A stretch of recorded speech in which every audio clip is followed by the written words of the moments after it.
Le conflit du Haut-Karabakh, les pourparlers se poursuivent entre les séparatistes arméniens et l'Azerbaïdjan. Bakou a pris le contrôle de cette enclave après une offensive éclair. Un cessez-le-feu est toujours en cours, même si des violations ont été signalées hier par la Russie.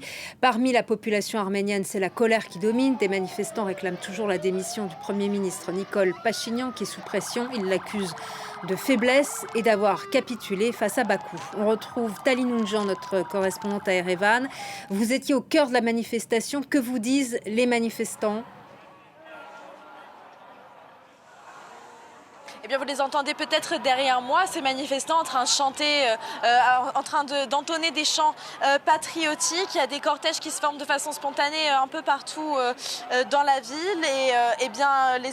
Ce que l'on peut dire, c'est que les gens sont d'une part très inquiets pour leurs proches au Haut-Karabakh, dont ils peinent à obtenir des nouvelles, mais ils sont aussi en colère contre le Premier ministre Nicole Pachinian, qu'ils accusent de traîtrise. Ils crient le nom de Artsakh, donc le nom qui est donné par les Arméniens à la région du Haut-Karabakh. Ils prononcent aussi des mots tels que Nicole traître ou bien honte.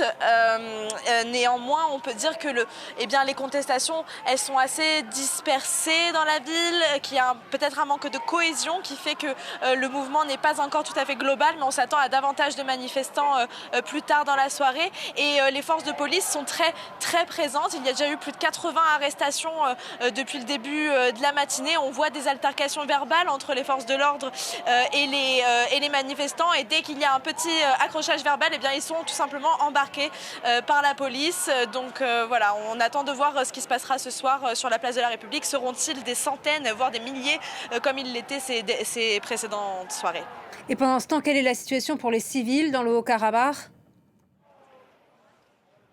Des milliers d'entre eux sont réfugiés pour le moment à l'aéroport de Stepanakert ou bien dans des bases militaires russes aux alentours, sans eau ni nourriture. L'aide humanitaire faite d'eau, de nourriture et d'essence promise par Bakou lors des pourparlers de la journée d'hier ne sont apparemment pas encore arrivées. Et certaines villes comme Martouni et Martakert attendent encore d'être évacuées. Des résidents sur place affirment qu'ils sont entourés par les troupes azerbaïdjanaises.